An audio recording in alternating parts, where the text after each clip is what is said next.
ప్రభునందు ప్రియమైన దేవుని బిడ్డలకు, జీసస్ క్రైస్ట్ టెంపుల్ సంఘ సభ్యులకు ప్రభువైన యేసుక్రీస్తు నామములో మీ అందరికీ కూడా శుభాలు తెలియజేస్తున్నా. చిన్న ప్రార్థన చేసుకున్నాం. దేవుని బిడ్డలారా, కళ్ళు మూసుకున్నట్లయితే ప్రార్థన. మహాపరిశుద్ధుడా తండ్రి, పరిశుద్ధాత్మ దేవుడా నీ స్తోత్రాలు. ఎందరైతే ప్రభువా ఇదిగో తండ్రి యొక్క వర్తమానాలు ప్రతిరోజు వింటున్నారో వారిని ఒకసారి జ్ఞాపకం చేసుకునండి. ఈ రోజు కూడా ప్రభువా ప్రత్యేకంగా ఇదిగో తండ్రి మాతో మీరు మాట్లాడండి ప్రభువా. ఎందరైతే ప్రార్థనలు ఏకీపిస్తున్నారో మా ప్రియ బిడ్డల హృదయాలు మీరు తాకండి, దర్శించండి. ఈ వర్తమానాలు వారికి దీవెనికరంగా ఆశీర్వాదకరంగా ఉంచండి. నీ దీన దాస్తున్నాయినా నా నోటిని మీ బోరగా వాడుకోనండి అయ్యా. ఇదిగో ప్రభా ప్రతి కుటుంబాన్ని కూడా ప్రభా మీరు దర్శించండి. ప్రతి కుటుంబానికి మహిమతో మీరు నింపండి. ప్రతి విధమైన బలహీనత నుంచి విడుదల దయచేయమని ఈ వాక్యములు వింటుండగా ప్రభా నెమ్మది లేని బిడ్డలకి నెమ్మదిని దయచేయండి. నీ కార్యాలు జరిగించి అయ్యా మీకే మహిమ ఘనత ప్రభావాలు తెచ్చుకోమని యేసు నామములో ప్రార్థించి వేడుకొంచున్నాను తండ్రి, ఆమేన్. మంచి దేవుడి బిడ్డలారా, కొన్ని దినాలుగా మనము పరిశుద్ధ గ్రంథముల నుండి యోబు గ్రంథమును ప్రతిరోజు మనము ధ్యానం చేసుకుంటున్నాం. ఈ రోజు యోబు గ్రంథముల నుండి 9వ అధ్యాయం మనం ధ్యానం చేసుకుందాం. ఈ 9వ అధ్యాయాన్ని మనము మొదటి నుంచి చివరి వచనాల్లాగా మనం చదివితే ఈ 9వ అధ్యాయం అంతా కూడా మరి బిల్దాదు ఏ విషయాలైతే యోబుతో మాట్లాడాడో, ఈ బిల్దాదు మరి యోబుకి రెండో స్నేహితుడిగా ఉన్నాడు. ఇతడు మాట్లాడిన మరి మాటలకి యోబు ఏం చేస్తున్నాడంటే మరి జవాబును తెలియజేస్తున్నాడు. అతడితో మాట్లాడుచున్నాడు యోబు.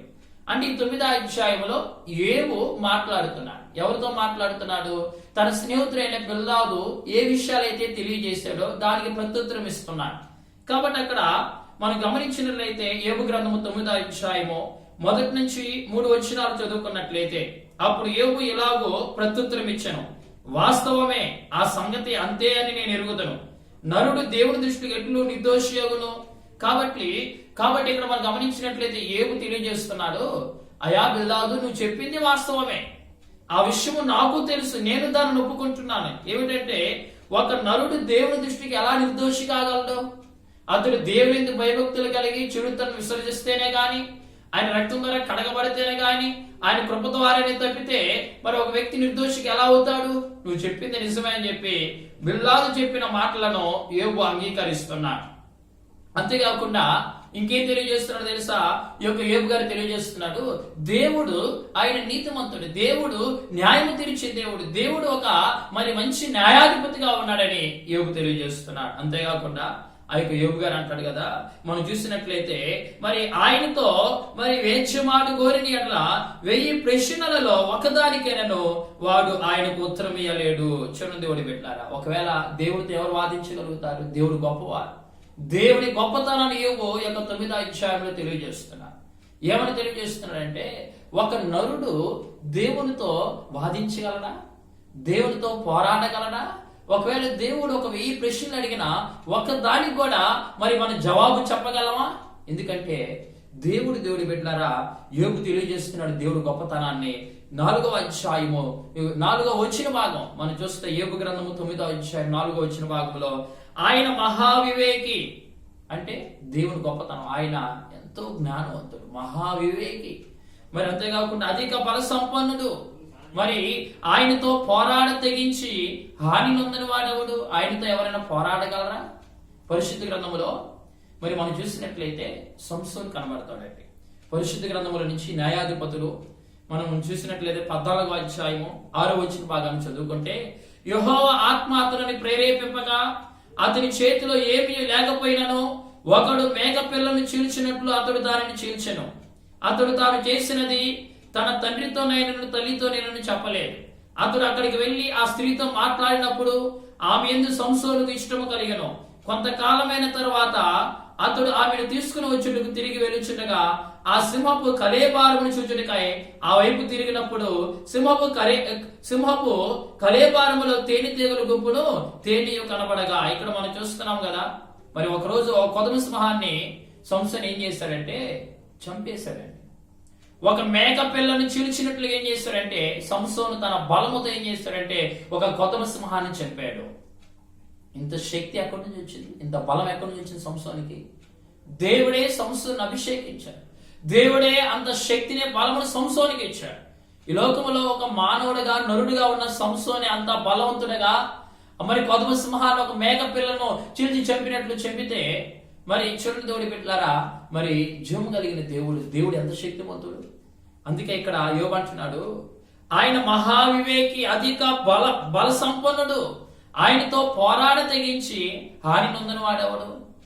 కాబట్టి దేవుడితో మనం పోరాడలేము, ఆయనతో మనం వాదించలేమని చెప్పి యోబు యొక్క అధ్యాయంలో దేవుడి గొప్పతనాన్ని తెలియజేస్తున్నాడు.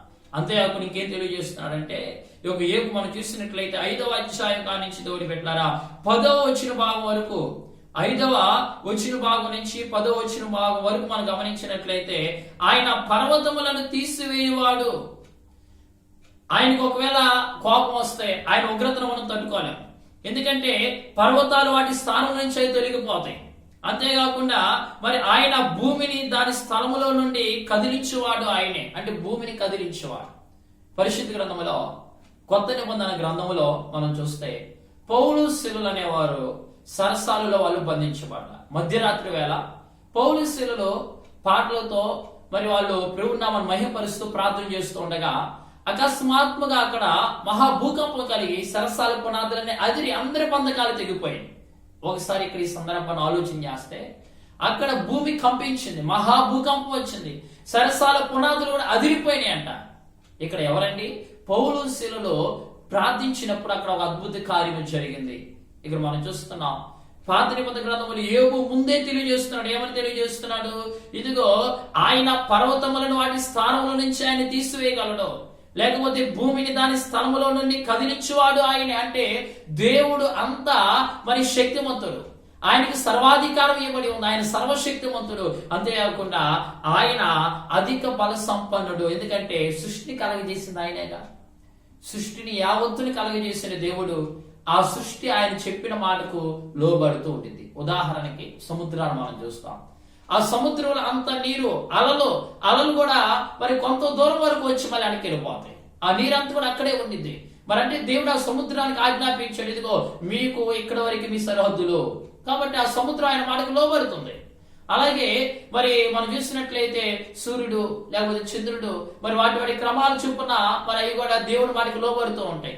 అలాగే మన ఋతువులు చూసినట్లయితే వర్షాకాలంలో వర్షము, అలాగే మరి మంచు కాలంలో మంచు, ఎండాకాలంలో ఎండ ఎక్కువగా పెరగడం, ఇవన్నీ కూడా దేవుడు మరి సృష్టికి ఆజ్ఞాపించిన ప్రకారము వాటి క్రమం చొప్పున దేవుడి మాటకు లోబడుచూ ఉన్నాయి.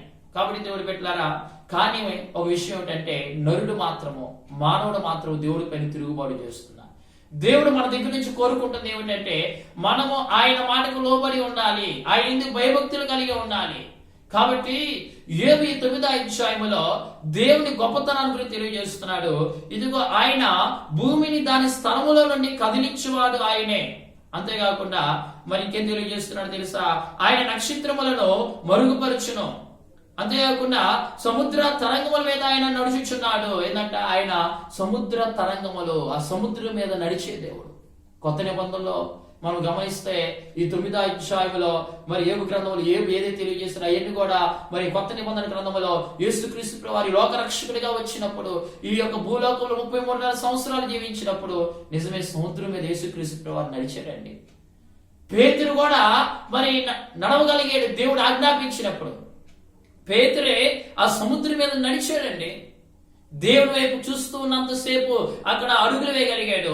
ఎప్పుడైతే ఆ సముద్రం మీద ఒక గాలి వలె వస్తూ అలల వైపు తన యొక్క దృష్టి మళ్ళిందో వెంటనే సముద్రములో మునిగిపోబోయాడు. అప్పుడు అంటున్నాడు, ప్రభువా నన్ను రక్షించమన్నప్పుడు దేవుడు అతన్ని రక్షించాడు. చూడండి దేవుడు పెట్టారా, మరి ఒక మానవుడు ఇదిగో ఒక పేతురే సముద్రం మీద నడవగలిగాడు దేవుడు ఆజ్ఞాపిస్తాయి. మరి యేసుక్రీస్తు వారు కూడా ఆ సముద్రం మీద నడిచినట్లు మనం చూస్తున్నాం. ఎందుకంటే సృష్టిని చేసిన దేవుడు ఆయనే, సృష్టికర్త ఆయన, సర్వజనులు సృజించిన దేవుడు ఆయనే. ఇదిగో సర్వజనుల పాపాల కోసము ఇదిగో ఆయన మన కొరకు ఈ లోక పాపను మోసుకుని పోవు దేవుడి గొరిపిల్లగా మన శిక్షకు ఆయన ఏం చేశాడు తెలుసా? బలియాగమై ఉన్నాడు. ఎంత గొప్ప దేవుడు అండి. యోబు దేవుని గొప్పతనాన్ని ఇక్కడ ఏం చేస్తున్నాడంటే వర్ణిస్తూ ఉన్నాడు. మనం చూసినట్లయితే ఇంకేం తెలియజేస్తున్నాడు తెలుసా?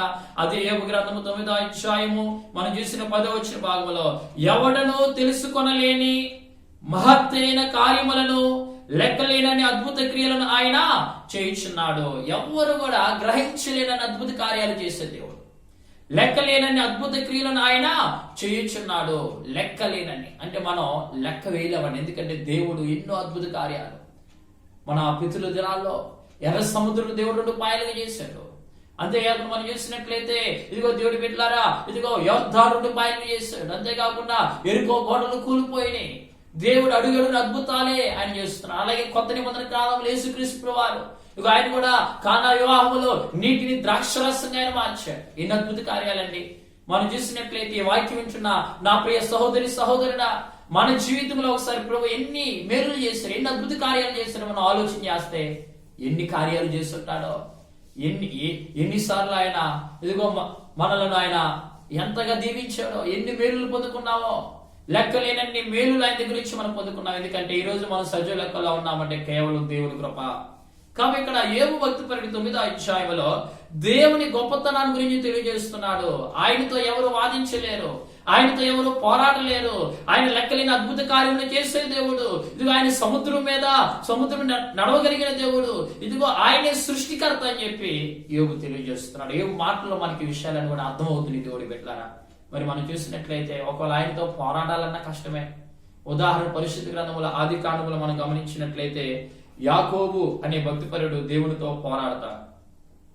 ఆది కాండము మనం గమనించినట్లయితే ఆది కాండము మరి 32వ అధ్యాయము మరి చూస్తే 26 వచ్చిన భాగం మనం చూస్తే ఆయన అంటున్నాడు, తెల్లవారుచున్నది గనుక నన్ను పోనిమ్మనగా అతడు నువ్వు నన్ను ఆశీర్వదించితే గాని నిన్ను పోనివ్వనెను. ఆయన నీ పేరేమని అడుగగా అతడు యాకోబు అని చెప్పెను. అప్పుడు ఆయన నువ్వు దేవుడితోనూ మనుషులతోనూ పోరాడి గెలిచితివి గనక ఇక మీద నీ పేరు ఇజ్రాయేలే గాని యాకోబు అనబడదని చెప్పాను. చిన్న దేవుడి బిడ్డలారా, అప్పుడు యాకోబు నీ పేరు దయచేసి తెలుపుకొనెను. అందుకైన నువ్వు ఎందు నిమిత్తం నా పేరు అడిగితివని చెప్పి అక్కడ అతన్ని ఆశీర్వదించను. పైన మనం చూస్తే దేవుడి బిడ్డలారా 25వ వచ్చిన భాగంలో తాను అతన్ని గెలవకుండా చూచి తొడగూటి మీద అతనిని కొట్టాను. చూడండి, యాకోబు దేవునితో పోరాడాడు. కాబట్టి అక్కడ దేవుడు గెలవాలి అంటే దేవుడితో ఎవరు పోరాడగలుగుతారు. కాబట్టి అక్కడ యాకోబు మరి అక్కడ దేవుడితో పోరాడటం వల్ల అతనికి నష్టం కలిగింది. ఏం నష్టం కలిగింది అంటే ఒక్కసారి మనం ఆలోచన చేస్తే అతను తొడగూటి మీద దేవుడు కొట్టాడు, దేవుడు అతను కొట్టాడు.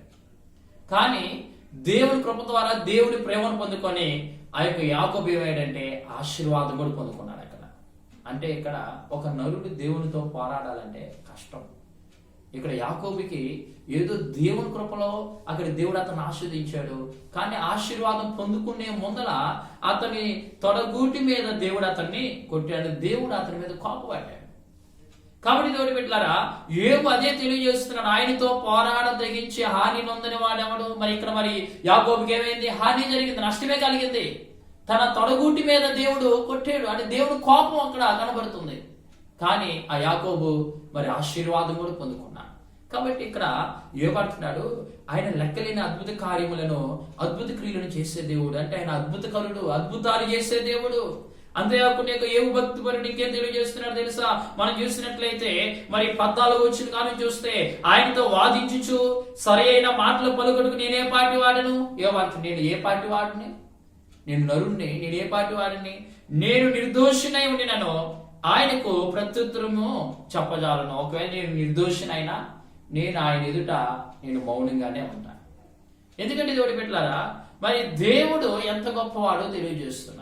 అంతేకాకుండా మరి యోబు భక్తి పని ఇంకేమంటాడంటే మనం చూసినట్లయితే నేను మొరపెట్టినప్పుడు ఆయన నాకు ఉత్తరం ఇచ్చినను, ఆయన నా మాట ఆలకించిన నేను నమ్మజాలను. అంటే కొన్ని సందర్భాలు నేను ప్రార్థన చేశాను, దేవుడు ఆ ప్రార్థన జవాబులు కార్యాలు చేశాను. కానీ నేనేదో ప్రార్థన చేశాను కాబట్టి దేవుడితో అద్భుత కార్యాలు చేశారని నేను అనుకోను.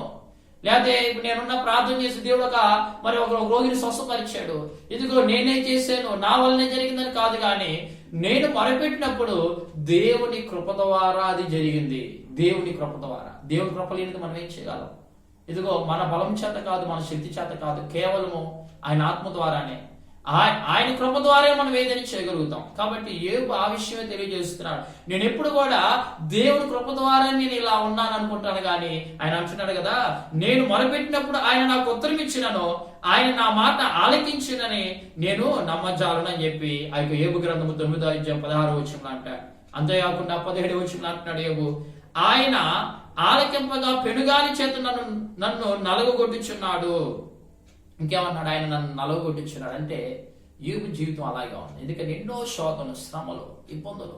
ఆయన అంటున్నాడు, ఇంతగా నేను నలగొట్టబడుచున్నా, అంతేకాకుండా నిర్నిమిత్తముగా నా గాయములను విస్తరింపజేయుచున్నాడు. ఏమంటున్నాడు అంటే ఇక్కడ నిర్నిమిత్తముగా అంటే మరి దేవుడు మరి నన్ను ఏం చేస్తున్నాడంటే గాయములను, నన్ను ఎంతగానో గాయపరుస్తున్నాడు, ఆయన నన్ను ఎంతగానో నల్లగొడుతున్నాడు. అంటే ఏ ఉద్దేశం లేకుండా, ఏ కారణం లేకుండా, అంటే యోబు ఆలోచన చేసుకున్నాడు, తను పరిశ్రమ చేసుకున్నాడు, నేను అక్కడ పాపం చేశానా. మరి ఆయన ఆలోచన చేస్తే యోబు మరి యథార్థంగానే జీవించాడు, నీతిమంతుడిగానే జీవించాడు, దేవునికి భయభక్తులు కలిగి చురుతను విసర్జించాడు. మరి తన నోటి మాట ద్వారా ఏ పాపం చేయలేదు. దేవుడు కూడా యోబు గురించి సాక్ష్యం ఇచ్చాడు, ఇతడు యథార్థవంతుడు, నీతిమంతుడని. కానీ మరి యోబు ఆలోచన చేస్తే యోబు ఏ పాపం చేసినట్టు కనబడుతుందా. కానీ యోబు అనుకుంటున్నాడు, ఎందుకు వచ్చిన బాధ, నేను ఒక నిర్దోషినేమో. మరి ఎందుకంటే మరి కొన్ని చోట్ల మనం చూసినట్లే పరిశుద్ధ గ్రంథములో మరి యోహాను రాసిన మొదటి పత్రిక 1వ అధ్యాయము 8వ వచ్చిన భాగంలో దేవుడి పెట్టారు. చూడండి, పరిశుద్ధ గ్రంథముల నుంచి యోహాను రాసిన మరి మొదటి పత్రిక చూడండి. యోహాను రాసిన మొదటి పత్రిక 1వ అధ్యాయము 8వ వచ్చిన భాగంలో, మనము పాపము లేని వారమని చెప్పుకుని ఎడల మనల్ని మనమే మోసపుచ్చుకుందాము, మరి మనలో సత్యం ఉండదు. కాబట్టి ఒకవేళ ఈ వాక్యము మనం చూసినట్లయితే నాలో పాపం ఏదో లేదని చెప్పినట్లు ఒకవేళ నేను మోసపోతానేమో, ఇదిగో నాలో సత్యం అనేది ఉండదేమో. కాబట్టి ఏమంటున్నాడు, ఇదిగో నేను యథార్థవంతుడైనను దోషి అని ఆయన నన్ను నిరూపించను అంటాడు. 20వ వచ్చిన భాగంలో, యోబు గ్రంథం 9:20 వచ్చిన భాగంలో మనం చూస్తే, నా వేద్యము న్యాయమైనను, నా మాటలు నా మీద నేరము మోపును, నేను యథార్థవంతుడనైనను దోషి అని ఆయన నన్ను నిరూపించను. ఎందుకంటే దేవుడు పరిశుద్ధ గ్రంథం ఒక మాట ఉంది, ఏమనంటే నీతిమంతుడు ఒక్కడేనను లేడు. మన నీతి ఎలా ఉంటుంది అంటే మురికి గొడ్డల వల్లే ఉంటుంది. కానీ దేవుని కృప ద్వారా మన నీతిమంతులుగా తీర్చబడతాం. కాబట్టి దేవుడి బిడ్డలారా, యోబు ఇక్కడ తెలియజేస్తున్నాడు, నేను యథార్థవంతుడైనను నా యందు నాకు ఇష్టం లేదు, నేను నా ప్రాణము తునీకరించుచున్నాను.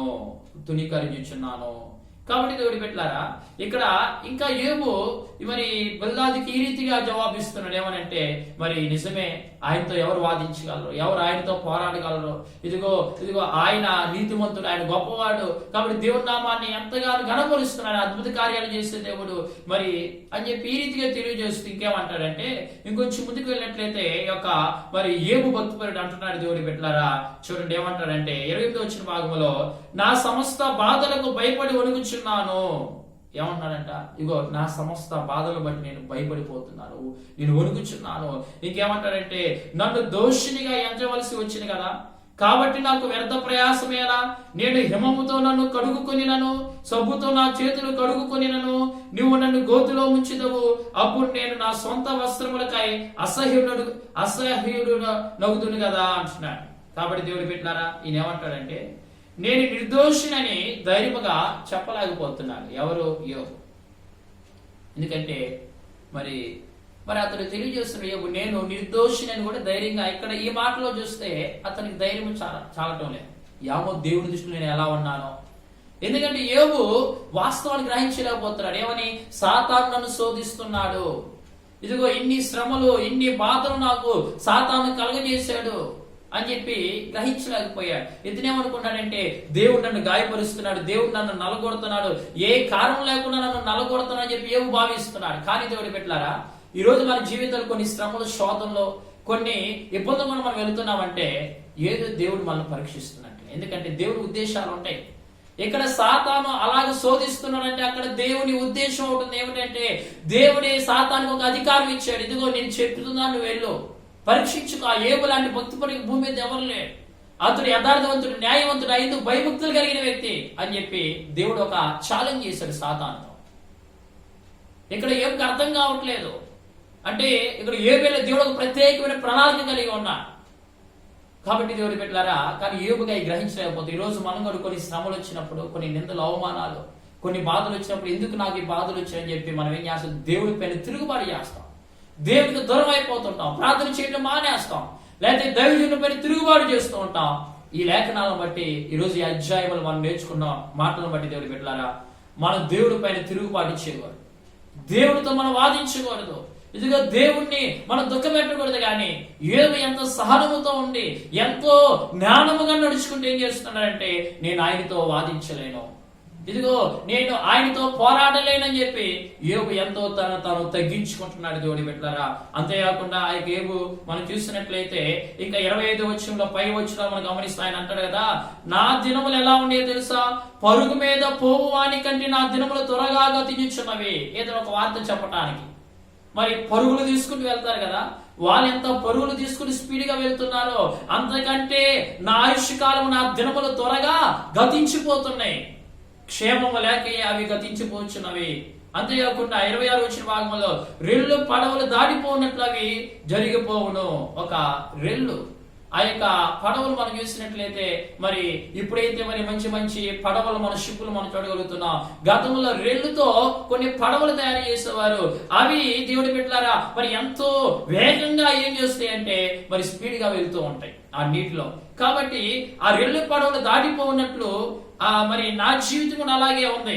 మరి కాబట్టి ఒకటేమో మరి మనం చూసినట్లయితే మరి దేవుడితో పోల్చుకున్నానని తన ఆయుష్ను ఇదిగో పరుగు మీద పోవాని కంటే నా దినములు త్వరగా గతించుచున్నవి. అలాగే రెల్లు పడవలతో తన ఆయుష్కాలాన్ని పోల్చుకుంటున్నాడు. అంతేకాకుండా ఎరమేదికి విసురునదిగు పక్షిరాజు వలె మనం చూసినట్లయితే పక్షిరాజు ఎంతో ఎత్తుగా అది వెళ్ళిద్ది. ఎంతో ఎత్తులో కొండ మీద నుండి ఆ పక్షిరాజు తన ఆహారం కోసం ఏదైనా తనకి ఆహారం కనపడంగానే ఎంతో వేగంగా వచ్చి మరి తనకి ఏదైతే ఆహారం కనిపిస్తుందో దాన్ని పట్టుకుంటుంది. అంటే ఆ పక్షిరాజు ఎంత వేగంగా ఎరమేదికి విసురున దిగి వచ్చిందో మరి నా ఆయుష్కాలం కూడా, నా దినాలు కూడా అలాగే త్వరగా ముగించిపోతున్నాయి. అంటే అంతలో కనబడి అంతలో మాయమయ్యే ఆవిరి వంటిది మన జీవితం. ఒకసారి ఆలోచన చేయాలి, ఎంతకాలం భూమి మీద మనం జీవిస్తాం. పరిశుద్ధ గ్రంథములో కీర్తన గ్రంథములో 90వ అధ్యాయం 10వ వచ్చిన భాగాన్ని మనం చదువుకుంటే దేవుడి బిడ్డలారా, ఇదిగో మా ఆయుష్ కాలము 70 సంవత్సరములు, అధిక బలం ఉన్న ఎడల 80 సంవత్సరములను, అయినను వాటి వైభవము ఆయాసమే దుఃఖమే, అవి త్వరగా గతించును, మేము ఎగిరిపోవదము. కీర్తనకారుడు తెలియజేస్తున్నా. ఏమని తెలియజేస్తున్నాడు? మన ఆయుష్ కాలం ఎంత? 70 సంవత్సరం. అధిక బలం ఉన్న 80, అది కూడా ఆయాసము దుఃఖమే. కాబట్టి చాలా మంది ఇదిగో మనకున్న ఒక జీవితమేనండి. ఈ వాక్యం ఉంటున్నా నా ప్రియ సహోదరి ఒక జీవితమే. మహా అయితే 70 సంవత్సరాలు, అధిక బలం 80 సంవత్సరాలు, అది కూడా ఆయాసం దుఃఖమే. కానీ ఈ యొక్క జీవిత ప్రయాణంలో మనం ఏం చేస్తాం చూడండి, కుటుంబాలు నెమ్మది ఉంటుందా? మరి ప్రేమ, సమాధాన, ఆప్యాయత, ఎప్పుడు చూసిన కుటుంబంలో తిట్టుకోవటం, ఇదిగో కొట్టుకోవటం, ఇదిగో తగాదాలు, గొడవలు, ఇదిగో మనం చూసినట్లయితే ఈ జీవితం మనం సంతోషంగా అనుభవించుకున్నారని చాలా మంది ఏం చేస్తున్న వారి యొక్క జీవితాన్ని ముగించుకుంటున్నారు. కానీ ఈరోజు మన జీవితం అంతలో కనబడి అంతలో మాయమయ్యే ఆవిరి వంటిది మన జీవితం. మన జీవిత కాలం చాలా తక్కువ అండి. ఇదిగో అది అధిక బలం ఉన్న 80 సంవత్సరాలు, అది ఆయాసం దుఃఖమే. ఇప్పుడు అంత కూడా ఎవరున్నారు? చాలా మంది 50 సంవత్సరాలు, 60 సంవత్సరాలు, బీపీలు, షుగర్, థైరాయిడ్, రకరకాల రోగాలు మనం చూస్తున్నాం. కాబట్టి దేవుడు పెట్టారా, కానీ మన దేవుడు గొప్పవాడు. హల్లెలూయా. ఆయన మనకి దీర్ఘాయువునిచ్చే దేవుడు. కాబట్టి ఇక్కడ ఈ యొక్క యోబు ఏమంటున్నాడంటే, ఇదిగో నా సమస్త బాధలకు భయపడి వణుకుచున్నాను. కాబట్టి ఇతను అంటాడు కదా, ఇంకొంచెం ముందుకు వెళ్ళినట్లయితే, ఆయన నా వలె నరుడు కాదు, నేను ఆయనతో వేచమాడజాలను, మేము కలిసి న్యాయ విమర్శకు పోలేమో. ఎందుకంటే ఆయన నాలాంటి నరుడు కాదుగా, ఆయన దేవుడు, ఆయన గొప్పవాడు. మరి కాబట్టి నేను ఆయనతో ఎలా వాదించగలను, ఎలా పోరాడగలను? కాబట్టి ఈయన అంటున్నాడు, ఏదన్నా మా ఇద్దరి మధ్య చెయ్యి ఉంచదగిన మధ్యవర్తి మాకు లేడు. ఇంకేమన్నాడు? ఒక మధ్యవర్తి కూడా లేడు అని చెప్పి యోబు తన బాధనంతా కూడా ఇక్కడ చివరి వచనాల్లో తెలియజేస్తున్నాడు. ఈరోజు మనకు ఒక మంచి మధ్యవర్తి ఉన్నాడు. ఈరోజు మనం బలహీనులుగా ఉన్నామేమో, శ్రమల్లో ఉన్నామేమో, ఇదిగో చాలా శోధనగా వెళుతున్నామేమో, లేకపోతే ఇదిగో పాపంలో పడి ఉన్నామేమో. ఆనాడు యోబుకి మధ్యవర్తి అక్కడ అంటున్నా మాకు లేడు అంటున్నాడు. ఈ రోజు దేవుడు బిడ్డలారా, కుల మత వర్గం అనే భేదము లేకుండా మనకి మధ్యవర్తి ఒక్కడే, దేవుడు ఒక్కడే. ఇదిగో ఆ మధ్యవర్తి యేసుక్రీస్తు ప్రభువారు. ఆయన పరలోక మహిమను విడిచిపెట్టి మనం చూసినట్లయితే ఫిలిప్పీయులకు రాసిన పత్రిక 2వ అధ్యాయము 6-7 వచ్చిన భాగాల్లో పరిశుద్ధ గ్రంథములో దేవుడు బిడ్డలారా, ఇదిగో మనం గమనించినట్లయితే చూడండి, ఫిలిప్పీయులకు రాసిన పత్రిక 2వ అధ్యాయము మరి మనం 6-7 వచ్చిన భాగంలో, ఆయన దేవుని స్వరూపము కలిగిన వాడై ఉండి దేవుడితో సమానముగా ఉండుట విడిచిపెట్టకూడని భాగ్యమని ఎంచుకొనలేదు గాని మనుషుల పోలికగా పుట్టి దాసుని స్వరూపును ధరించుకొని తనను తానే రిక్తునిగా చేసుకునినో మరియు ఆయన ఆకారముందు మనుష్యుడిగా కనబడి మరణము పొందినంతగా అనగా శిలువ మరణం పొందినంతగా విధేయత చూపిన వాడే తాను తగ్గించుకొనినో. ఇక్కడ యేసుక్రీస్తు ప్రభువారు ఇదిగో ఆయన ఒక మధ్యవర్తిగా మన కొరకు ఆ పరలోక మహిమను విడిచిపెట్టి వచ్చారు. ఇక్కడ మనం ఆలోచన చేస్తే దేవుడితో సమానముగా ఉండుట అంటే దేవుడుతో సమానంగా అంటే ఈక్వల్ గా, అంటే అక్కడ ఆ యొక్క స్థానాన్ని విడిచిపెట్టి యేసు ప్రభు మన కోసం తను తగ్గించుకొని ఆయన ఒక దాసుని స్వరూపును ధరించుకొని ఆయన మనుష్యుల పోలిక పుట్టి మన కోసం వచ్చారు. చాలా మంది అయా యేసు ప్రభు నీ కోసం ఎంత త్యాగం చేశారో తెలుసా అంటే మన దేవాన్ని శిలువ మరణం పొందినంతగా, అంటే అది మనకు కనబడుతుంది కానీ కనిపించినది త్యాగం ఏదో తెలుసా, తండ్రితో సమానముగా ఉన్న భాగ్యం విడిచిపెట్టి ఇచ్చాడు. ఉదాహరణకి ఒక కలెక్టర్ ఉన్నాడు, ఆయన ఆ చైర్ని విడిచిపెట్టి మన దగ్గర మోకాలు తీసి కూర్చోమని ఆయన కూర్చోడు. ఎందుకంటే ఆ స్థితిని విడిచిపెట్టి రావాలంటే ఎవరు కూడా అంత ఇష్టపడరు. కానీ మన కోసం మన మధ్యవర్తి అని యేసుక్రీస్తు ప్రభు ఆ పరలోక మహిమను విడిచిపెట్టి తండ్రితో సమానముగా ఇదిగా ఉండే ఆ భాగ్యం విడిచిపెట్టి మన కోసం ఏం చేశాడంటే రిక్తులుగా దాసునిగా ఆయన తను తగ్గించుకుని లోకానికి వచ్చాడండి. ఇంతకన్నా గొప్ప దేవుడు మనకి ఎక్కడ కనబడతారో ఆలోచన చేయండి. ఆ శిక్షక పాత్రులు మనం, కానీ మన స్థానంలో మధ్యవర్తిగా సర్వ మానవాళి పాపాల కొరకు ఇక ఆయన లోక పాపను మోసుకొని పోవు దేవుని కొరకులుగా బలియాగమై ఉన్నారు. కాబట్టి ఈ రోజు మనకు ఒక మంచి మధ్యవర్తి, మంచి దేవుడు ఉన్నాడు, ఆయన యేసు. కాబట్టి దేవుడి బిడ్డలారా, ఇదిగో ఆయన సర్వాధికారం కలిగిన దేవుడు. ఆయన మనం చూసినట్లయితే ఆయన తను మన కోసం ఎంతో తగ్గించుకున్న దేవుడు. ఆయనలో మనం గమనించినట్లయితే ఆయన ఎంతో ప్రేమ కలిగిన దేవుడు, ఆయన ప్రేమాస్వరూపం, ఆయన కనికరం కలిగిన దేవుడు. ఈ రోజు ఈ 9వ అధ్యాయాన్ని ధ్యానం చేసుకున్నాం మనము. ఒకవేళ ఏబు తెలియజేస్తున్నాడు, నేను ఆయనతో వాదించలేను, ఆయనతో పోరాడలేను, నేను నరుడను అని చెప్పాను. నేను ఇదిగో ఏదైనా కార్యం జరిగింది దేవుని కృప ద్వారానే ఆ ప్రార్థన కార్యం జరిగిందని నేను అనుకుంటాను అంటున్నాడు. నాకు మధ్యవర్తి లేడు అంటున్నాడు. కానీ దేవుడి బిడ్డలారా, మనం అనేక పర్యాయములు దేవుడి పైన తిరుగుబాటు చేసామేమో, ఆయనతో మనం వాదిస్తున్నామేమో, లేకపోతే మనం ఆయనతో పోరాడుచున్నామేమో. కానీ దేవుడి బిడ్డలారా, ఈ రోజు మన జీవితాన్ని సరి చేసుకోవాలయ్యా, నన్ను క్షమించాయా, తెలియక నేను నా నోరు జారి నేను నిన్ను బాధ పెట్టాను, ఎన్నో మార్లు నీ పైన సొలిగానయ్యా, సావుకుల పైన సొలిగానయ్యా, నీకు నేను తిరుగుబాటు చేసేది ప్రభు, నన్ను క్షమించు. నువ్వు అద్భుత కార్యాలు చేసే దేవుడు, నువ్వు మాకు మధ్యవర్తిగా నాయన ఇదిగో సర్వ మానవాళి పాపాల కొరకు నువ్వు ఎంతో నాయన మా కొరకు నువ్వు ప్రాణం పెట్టావు, నీ రక్తం కాల్చావు నాయన, నువ్వు అద్భుత కార్యాలు చేసే దేవుడు నాయన. ఇదిగో ప్రభా, నీ కనికరం నా పైన చూపించాయా. ఇదిగో ప్రభా తండ్రి నాయన, మా జీవితం అంతలో కనబడి అంతలో మాయమయ్యే ఆవిరండి మా జీవితం. ఎప్పుడు మా ఊపిరి ఆగిపోయిందో మాకు తెలియదు. నిజమే దేవుడి బిడ్డ, దినాలు బహు భయంకరంగా ఉన్నాయి. ఈ కరోనా వైరస్ ద్వారా ఎంతో మంది మరణిస్తున్నారు, ఎంతో మంది ఇదిగో భయపడిపోతున్నారు. కానీ మనం సజీవులతో ఉన్నాం. ప్రభుత్వాన్ని ప్రార్థన చేసుకున్నాం, ప్రభా నా జీవితం ఏ పడితయ్యా, నాకు దీర్ఘాయువు దయచేయి, నా పాపాలు క్షమించాయా అయ్యా, నీ రాకడి కొరకు నన్ను సిద్ధపరిచాయా. ఇదిగో ప్రభా, నీ రాకడి కొరకు నన్ను సిద్ధపరచు అయ్యా, నా పాపాలను క్షమించాయా. ఈ రోజు ఈ లేఖనం ద్వారా, ఈ వర్తమానాలతో నాతో నువ్వు మాట్లాడే ప్రభా.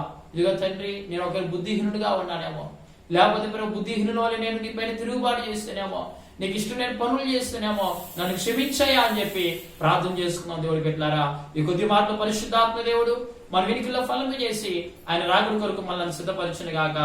ఆమె కళ్ళు మూసుకుందాం, ప్రార్థన చేసుకుందాం. ప్రార్థన. మహాపరిశుద్ధుడా తండ్రి, మా యేసయ్యాని స్తోత్రాలు. ఈరోజు మా అందరికీ మధ్యవర్తిగా మీరు ఆ పరలోక మహిమను విడిచిపెట్టి అయా రిక్తునిగా మనుషుని పోలికగా పుట్టి దాసుని స్వరూపం ధరించుకుని శిలువ మరణం పొందినంతగా నువ్వు అయ్యా మా కొరకు నాయన ఇదిగో నీ ప్రాణం పెట్టావయ్యా. ఇదిగో స్వామి, నీ ప్రేమను మేము తెలుసుకోవాలయ్యా. ఇదిగో స్వామి, నువ్వు మా పైన కనికరం చూపే దేవుడివి అయ్యా. తండ్రి నాయన, అయ్యా నువ్వు ప్రేమ కలిగిన దేవుడు నాయన. ఎందరైతే ఈ ప్రార్థనలు ఏకీవిస్తున్నారో మా ప్రియ బిడ్డలందరూ కూడా దర్శించండి. వారి పైన ఉన్న ప్రతి పాప శాప దోషములు తొలగించండి, ప్రతి బలహీనతలు తొలగించండి, ప్రతి అవిధేయతను తీసివేయండి ప్రభా. ఎక్కడైనా మేము నీ పైన తిరుగుబాటు చేస్తున్నామేమో, ఇదిగో తను ఏమంటున్నాడు, నేను ఆయనతో పోరాడలేను, ఆయనతో నేను వాదించలేను, నేను నరుడను అంటున్నాడయ్యా. ఇదిగో ఆయన గొప్పవాడు, ఆయన బలవంతుడు, శక్తివంతుడు, అద్భుత కార్యాలు చేసే దేవుడు అని చెప్పి ఏబు తెలియజేస్తున్నాడు. నిజమే ప్రభా, మేము తను అనేక మారులు ప్రభా, ఇదిగో ప్రభా తని నాయన నీకు ఇష్టం లేని పనులు చేస్తావేమో, నీ పైన మేము తిరుగుబాటు చేస్తే మమ్మల్ని క్షమించాయా. అయ్యా నువ్వు త్వరలో రానే ఉన్నావు, మా జీవితం అంతలో కనబడి అంతలో మాయమై ఆవిరి పడింది మా జీవితం. మా మనోనేత్రాలు తెరవన్నయ్యా, మమ్మల్ని శుద్ధులుగా చేయండి, మమ్మల్ని బలపరచండి స్వామి. అయ్యా నీ రాకడ కొరకు మమ్మల్ని సిద్ధపరిచయ్యా. ఈ రోజు ఈ ప్రార్థన లేఖిస్తూ మా ప్రియ బిడ్డలందరూ కూడా దీవించు, వారికి నీ క్షేమం దయచేయండి. ఇదిగో ప్రభా నాయన, వారి ఎల్లని కృప చూపించును నాయన, వారి కుటుంబాలను ప్రభు నీ రాకడ కొరకు సిద్ధపరచండి. అయ్యా ఎవరైతే రోగులుగా ఉన్నారో, ఎవరైతే కరోనా వైరస్ చేత బాధపరుచున్నారో వారిని దర్శించి ముట్టి స్వస్థపరచున్నాయా. మా దేశంలో తెగులు ఆగిపోవడానికి సహాయం చేయండి, త్వరలోనే మంచి మెడిసిన్ వ్యాక్సిన్ రావడానికి సహాయం చేయండి. మా దేశంలో ప్రభా అయ్యా మీకు క్షేమం దయచేయండి, నెమ్మదిని దయచేయమని ప్రార్థన లేఖిస్తే ప్రతి కుటుంబాన్ని దీవించండి. చిన్నల మొదలు వృద్ధుల వరకు పేరు దీవించి ఆశీర్వదించి నీ రాకడ కొరకు మమ్మల్ని సిద్ధపరచమని యేసు నామములో ప్రార్థించి వేడుకొంచున్నాము తండ్రి, ఆమేన్. మంచి దేవుని బిడ్డలారా, మరి ఈ వర్తమానం మీకు ఆశీర్వాదకరంగా ఉన్నట్లయితే అనేకులకు మీరు షేర్ చేయండి. మీ ప్రార్థన అవసరతల కొరకు మరి మీకు కనిపించే ఫోన్ నెంబర్స్ మీరు కాల్ చేసి స్వయంగా నేనే మీతో మాట్లాడతాను, నేనే మీ కొరకు ప్రార్థన చేస్తాను.